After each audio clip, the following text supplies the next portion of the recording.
ఓం శ్రీమాత్రే నమః. నమస్తే అండి, ఎలా ఉన్నారండి? అంతా బాగున్నారా? నేను కూడా బాగున్నానండి. మరి ఈరోజు మీగడ కొట్టి వెన్న తీసే విధానం చూపిస్తూ కొన్ని మాటలు మాట్లాడతాను. మరి చక్కగా గేదె పాలు తీసుకొస్తారండి 1 లీటరు. ఇవి లీటర్ పాలు అన్నమాట. ఉదయం ఒక టీని పెట్టుకుంటానండి. మా వారైతే టీ తాగరమాట. చక్కగా మరక్కాసేయాలి పాలు. చిక్కటి పాలైనా కానీ మనం నీళ్ళు వేసి 2 అంతులు నీళ్ళు వేసామనుకోండి, 1 వంతు నీళ్ళు మరిగిపోయేటంతటి వరకు పాలు సన్న మంట మీద కాసుకుంటే పెరుగు అనేది కమ్మగా ఉంటుంది. మనకు 2 రోజులున్నా బయట పెట్ట పులిసిపోదు. మరి అందులో ఎన్న శాతం అనేది త్వరక బాగా కట్టి ఎన్న శాతం అనేది వచ్చేస్తుంది అన్నమాట. నేను ఇలా చేస్తాను. చక్కగా మరిగిపోయిన తర్వాత గోరువెచ్చని మీద మనం తోడంటేసేమనుకోండి, 1 గంటలోనే తోడుకుపోతుంది అన్నమాట. నేను 1 గంట ఫ్రిడ్జ్లో పెడతాను. అప్పుడు త్వరక అనేది బాగా అచ్చిలాగా కడుతుంది. అది తీసి ఒక డబ్బాలో వేస్తాను. అలా తీసిన త్వరక వచ్చిన వెన్న నెయ్యి చాలా బాగుంటుందండి. మరి కొన్ని తాలింపుల్లో నెయ్యి వాడతాను నేను. అలాగే మా వారికి దోశల్లో కూడా వేస్తూ ఉంటాను. ఏదన్నా పిల్లల కొరకు వేసి ఉండలన్నా చేయాలంటే నెయ్యి మాత్రం నేను చేసుకున్నది మాత్రమే వాడుకుంటూ ఉంటాను అన్నమాట. ఇదిగో ఒక 20 రోజులు త్వరకండి. ఇది కుడుతూ ఆఫ్ చేసేసి మీకు చెప్పాలనేసి చూపిస్తున్నాను. ఇప్పుడు ఇది కొడుతూ కూడా కొన్ని మాటలు మాట్లాడతానండి. అదేనండి సలకాంతో గిల కొడుతూ. ఇప్పుడు ఇది ఇలానే కొట్టాలండి. చాలామంది మిక్సీలో కొట్టేస్తారు. తర్వాత ఇప్పుడు పరికరాలు చాలా వచ్చినాయండి. మళ్ళీ ఒక డబ్బాలో వేసేసి మూత పెట్టేసి గిల కొడతారు. ఎలాగైనా వెన్న వస్తుంది రాదని నేను అనను, కానీ ఇలా చేయడం గొప్ప సాంప్రదాయం. ఏంటా సాంప్రదాయం అనేది కూడా మరిచి చెప్తాను. ఇలా అంటే మన చేతులకి ఎంత మరి చక్కగా ఇదంటా చూసారా, ఎంతో వ్యాయామం అవుతుంది అన్నమాట. ఇలాగా అనేటప్పటికీ నరాలన్నీ కూడా చక్కగా మనకి ఈ చేతుల్లో నరాలు ఎక్కడ వరకునో ఉంటాయి. మరి అరకాళ్ళు వరకు అంటారు కదా, మరి అంత గొప్ప ఆరోగ్యం దాగి ఉన్నదండి. అదే ఎక్సర్సైజ్ చేసినట్లు మరి పూర్వం అలానే చేసేవారు. మరి మూల పెట్టి పెద్ద కుండలతో కాసి తోడు పెట్టేవారంటండి పూర్వం. మా అమ్మ కూడా తోడు పెట్టిందండి. అయితే చిన్నవి అంటే 4 లీటర్ల కుండలు అన్నమాట. అయితే మూల పెట్టి పెద్ద కామేసి నుంచుని ఇలాగా సయ్యం లాగుతుంటే చాలామంది వీడియోలు పెడుతున్నారు, చూస్తున్నారులేండి. అలాగ కూడా మనసు అంతా కదులుతుంది అనమాట. అది కూడా ఒక వ్యాయామమేనండి. అంటే నాకు అంటాం సరిగా తెలీదు, ఏమనుకోవద్దు. ఈ మధ్యలో నేను బొబ్బాయి గింజల గురించి పెట్టానండి. బొబ్బాయి గింజల గురించి చెప్తే మరి ఒక అమ్మాయో మరి పెద్దోళ్ళో చిన్నోళ్ళో తెలియదు, కానీ సోది వెళ్ళకపోతున్నాము అని ఏదో పెట్టారంటండి మెసేజ్. నాకు కూడా మెసేజ్లు అయ్యి చూసుకోవటం అయ్యి రాదు, కానీ మనకు తెలిసిన మంచి విషయం చెప్పాలి పెద్దోళ్ళుగానని ఒక తాపత్రయం. నాకు మీరు ఏ లైక్లు చెయ్యొద్దు, ఏ సబ్స్క్రైబర్ అవ్వద్దు. మీకు నచ్చితే చూడండి, ఉపయోగం అయితే చేసుకోండి, ఇది మాత్రమే చెబుతానండి అని మెసేజ్ పెట్టారంటండి ఒక్కరే. అయితే నాకు తెలిసిన అమ్మాయి అన్నమాట, ఇలా పెట్టారా ఆంటీ అని అన్నదనమాట. అప్పుడు పిల్లలైనా అలాంటి పనులు చేస్తే ఏమంటామంటే పెద్దోళ్ళు చాలామంది అనేది తల్లిదండ్రులు అలా పెంచుతున్నారు, తల్లిదండ్రులు పెంపకం అది వెనకాల తల్లిదండ్రులు అలా మాట్లాడతారండి. తల్లిదండ్రులు ఏం చేస్తారండి, పిల్లల్ని నువ్వు పెద్దవాళ్ళని గౌరవించకుండా ఉండు, లేకపోతే వాళ్ళని ఇలాను తప్పుడు పనులు చేయి, నేను తిడతారు కదా అని చెబుతారా? చెప్పరు కదండి. మంచిగా ఉండమనే చెబుతారు, మంచి మార్గంలో నడపాలనే చూస్తారు. మరి ఆ బిడ్డలు వినకపోతే తల్లిదండ్రులు ఏం చేస్తారండి? ఇప్పుడు ఎక్కువగా తల్లిదండ్రులనే అంటున్నారండి. అది బాధ కలుగుతుందన్నమాట. మరి ఆ అమ్మాయి ఎందుకు పెట్టిందో బొబ్బాయి గింజల గురించి పెట్టానండి నేను. ఐశ్వర్యం మనం హ్యాండ్ బ్యాగ్లో ఇవి పెట్టుకుంటే మంచిది అని ఎప్పుడో ఒక గురువారీలు చెప్పగా నేను విని అలా చేసి ఇస్తూ ఉంటాను అందరికీ. మరి అందరికీ ఇవ్వాలంటే నాకు వీలు అవ్వదు, కాబట్టి చేసుకుంటారు కదా, ఇలా బొబ్బాయి గింజలా చేసుకోండి అని చెప్పానండి. దానికి అలా పెట్టిందంట ఆ అమ్మాయి ఎవరోని. సరేలేండి, ఇప్పుడు నచ్చలేదనుకోండి చూడటం మానేయాలి. ఒకరిని మనం మాట్లాడకూడదు, తప్పు. వాళ్ళు పెంచుతారండి, వాళ్ళు చూస్తారా? ఇప్పుడు ఏదో చేస్తున్నాను, నాకు తెలియదండి దీని గురించి, అసలు వీడియో గురించి. మీరు చూస్తున్నారు కదా, ఆనందం వచ్చి చేస్తున్నాను. చక్కగా ఎన్నకోసం పడిపోయింది చూసారా? ఇవన్నీ తీసాక చక్కగా కడిగేయాలండి. ఎన్ని మాటలు అంటే తెల్ల నీళ్ళు వచ్చేటంతటి వరకు. అప్పుడు కొంచెం కందిపప్పు కానీ, కొంచెం కరివేపాకు కానీ, లేదా తవలపాకు కానీ వేసి కాయాలన్నమాట. ఎందుకంటే ఏదో ఒకటే, కందిపప్పు అయినా మరేమో తవలపాకు అయినా మరి కరివేపాకు అయినా ఒకటే. అది వేయడం వల్ల మంచి స్మెల్ వచ్చేస్తుంది అన్నమాట నెయ్యికి.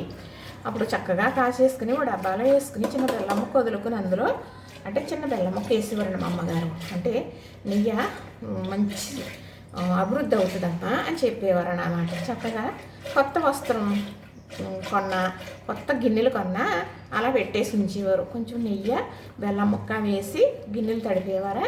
కొత్త వస్త్రం ఏమో పసుపు బొట్టు పెట్టేవారు. ఎప్పుడు అనుకుంటున్నారు? చెవుడు కాకి కూసినప్పుడు మా అమ్మ అలా చేసేదండి. చక్కగా నేను ఒక 25 రోజులు అవుతుందండి ఇది వెన్న. చక్కగా మీగడ ఒక దాంట్లో వేసుకుంటాను. మాకు గేదె పాలు తీసుకొస్తారనమాట. చక్కగా వేసుకుంటే ఇది నెయ్యి కాస్తానా, నెయ్యి కాసాను అనుకోండి, దోశలు వేస్తే మా వారికి అలా స్పూను నెయ్యి వేసి దోశలు వేసి ఇస్తాను ఒక దోశకి. అలానే పప్పు తాలింపుల్లో కూడా వేస్తాను.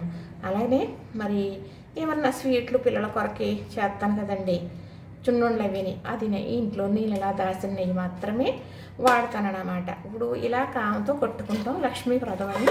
మరి పూర్వం తెల్లారేటప్పటికి ఇంటి పని కాసు పని అంటారన్నమాట. గిన్నెలు కడుక్కోవటం, గుమ్మాలు తుడుచుకోవటం, మరి ఒకళ్ళు తుడుచుకుని పేడ నీళ్ళు కళ్ళాపేసి ముగ్గురు పెట్టుకోవడం కాసు పని అంటారు.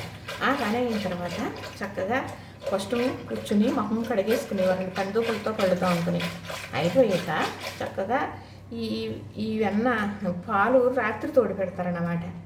రాత్రి తోడు పెట్టింది పొద్దున తోడుకుంటుంది కదా, కామ వేసి గుమ్మం దగ్గర కూర్చొని కొడతారు ఇలాగలాగా. అప్పుడు వెన్నపూస పడేది. రోజు కొడుతున్నా రోజు పాలు ఇంతంత వెన్న వచ్చేది.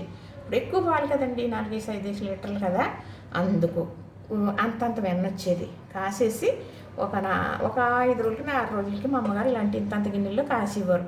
కాసి ఇంతంత కుండల్లో మళ్ళీ పోసేవారు అనమాట. అప్పుడు కొనుక్కునేవారు ఉండేవారు కాదు, అమ్మేవారు ఉండేవారు కాదు. ఎవరి మట్టికి వాళ్ళు వాడుకోవటమేలండి. చక్కగా ఇది తీసేసి కడిగి మీకు నేను చూపిస్తాను. ఇప్పుడు చక్కగా తీసేస్తానండి. మనం పాలు తెచ్చుకొని చక్కగా బాగా కాసుకున్న తర్వాత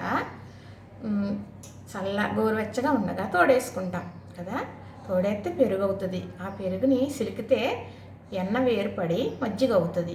వెన్న తీసేస్తాం కదా, అప్పుడు మజ్జిగ. ఆ వెన్న కాసుకుంటే నెయ్యి అవుతుందండి. దీన్ని ఒక్క పాల్లో ఇన్ని రకాలుగా ఉంటుంది. అలాగే మన జీవితం కూడా పెద్దలు కూడా చెప్పినట్లేనండి ఇవన్నీని. అయితే చక్కగా ఈ మజ్జిగ ఏం చేస్తాను అనుకుంటున్నారు కదా మీరు. నేను ఏం చేస్తానంటే చక్కగా ఒక బాల్చాలో వేసేసి ఉంచేస్తానండి ఒక 4-5 రోజులు. ఇంకా పులుస్తుంది అన్నమాట. అప్పుడు చక్కగా బాల్చాల నీళ్ళు పోసేసి పట్టుకెళ్ళి మొక్కలకు వేసుకుంటాను నేను. నాకు మొక్కలు అంటే చాలా ఇష్టం అండి.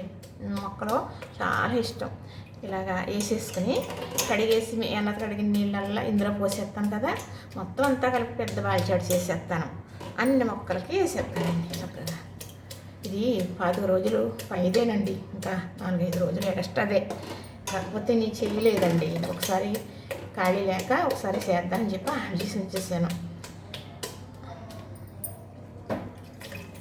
ఇంతేనండి. ఇలా తీసేసుకుని చక్కగా కడిగేసి, ఈరోజైతే మాత్రం కాయనిస్తామండి. శుక్రవారం కాయకూడదు ఆవిడికి లక్ష్మీదేవి కదా అని శుక్రవారం సుఖం కోరుతుంది అంటారు, కానీ కాయకూడదు. మరి లక్ష్మీదేవి కదా, ఆవిడ సుఖాన్ని ఇచ్చినప్పుడు ఆమెను బాధ పెట్టకూడదు కదా, పొయ్యి మీద పెట్టొద్దు అని. మంగళవారం కాయొద్దు మీరు, నన్ను వంటలకు ఓర్చుకోలేను అంటదట. మరి సోమవారం అసలే కాయొద్దు, శోకానికి ఓర్చుకోలేను అంటదట. మరి అందుకని సోమవారం, శుక్రవారం, మంగళవారం కూడా కాయకూడదు నెయ్యి. మామూలుగా ఇంకా ఏ రోజైనా కూడా ఆదివారం, శనివారం, బుధవారం, లక్షవారం కూడా కాసుకోవచ్చాను. చక్కగా వచ్చేసింది కదా. ఇలాగా ఇంట్లో కామం కొట్టడం వల్ల కామం సోముకు రావాలని ఇవ్వరు అనమాట. చల్లకామ అంటారన్నమాట. ఇప్పుడు నేను తిప్పానది చల్లకామ అంటే కొందరికి తెలియదండి. ఇది కూడా సూదన్య మహాతల్లికి శతకోటి నమస్కారాలండి. ఎందుకంటే ఒక్కొక్కరిని బాధ పెట్టడానికే ఉంటారండి. వాళ్ళు ఎవరో తెలియదు, వాళ్ళ మాటలతో బాధ పెట్టాలి అని ఒక టార్గెట్తో ఉంటారన్నమాట. పోనీలేండి, అందులో వాళ్ళకి ఆనందం ఉందేమో, ఉండనిద్దాం. చక్కగా ఇలా చూసారా, ఇలా కడిగినప్పుడు త్వరకలా వచ్చేస్తుంది చూసారా, అదంతా వచ్చేసింది అనుకోండి. మనం నెయ్యి కాసిన తర్వాత గస్కి వస్తుంది కదా, లోపల నల్లగా వస్తుంది, అది కాఫీ పొడిలాగా వస్తుంది కదా, అది రాదనమాట. అలా త్వరకలా ఉన్నది అలా గసిలా ఉండిపోతుంది అనమాట. అది గోకారం అంటారు. చక్కగా ఇంకో చూసారా, అలా చక్కగా మళ్ళీ నీళ్ళేసి నేను కడిగేస్తానండి. కడిగేసి తెల్లటి నీళ్ళతో చూపిస్తాను. చూడండి మళ్ళీ అలాగే వస్తుంది త్వరగా సరే. ఇప్పుడు శుభ్రంగా తెల్ల నీళ్ళు వచ్చేదాకా కడిగేసి తెల్లటి నీళ్ళు వేసేసి నీటిలో ఉంచుకుని మూత పెట్టేసి ఉంచుకోవాలి. ఇదేమి ఫ్రిడ్జ్లో పెట్టక్కర్లేదండి. రేపు శనివారం, రేపు కాసేస్తాను.